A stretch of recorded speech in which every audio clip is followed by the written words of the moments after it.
لیکن اگر مریض پیچھے کو اکڑتا ہے تو وہ ایک ہی دوا ایسی ہے جو سر دست اب تک ہومیوپیتھی کو معلوم ہوئی ہے، وہ ہے ڈایاسکوریا۔ بس ڈایاسکوریا رکھنا بھی ضروری ہے۔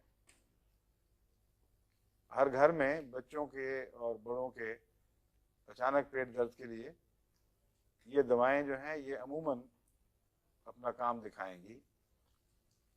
اگر پیچش ہو واضح طور پر اور اس کی وجہ سے پیٹ درد ہو تو اس کے لیے پیچش کا علاج الگ مضمون ہے۔ میں اچانک کولک کی بات کر رہا ہوں، رات کو ایک دم آدمی اٹھتا ہے درد کی وجہ سے، اس کو تکلیف ہوتی ہے، تو اس کے لیے آپ کو یہ بھی دیکھنا پڑے گا کہ اس نے رات کیا کھایا تھا، کس بات کا اثر پڑا ہے، اور معین کرنا پڑے گا کس چیز سے درد بڑھتی ہے۔ مثلا بعضوں کو کوکا کولا سے درد بڑھتی ہے اور ان کو پتہ ہی نہیں ہوتا کہ کوک سے مجھے تکلیف ہو جائے گی۔ بعضوں کو بعض قسم کی دالیں ہیں وہ کھانے سے رات کو قریباً 1-2 بجے پھر اچانک دورہ پڑے گا اور وہ اٹھ کھڑے ہوں گے۔ ایسے موقع پر فوری اثر کی دوائیں اگر پاس ہوں تو اللہ کے فضل سے بہت بڑے کرائسس سے نجات مل جاتی ہے۔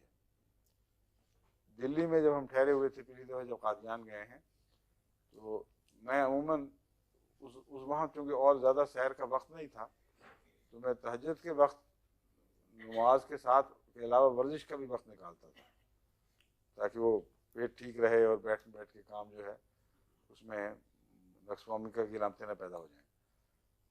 تو میں باہر ورزش کر رہا تھا تو طوبہ نکل آئی باہر، شدید تکلیف میں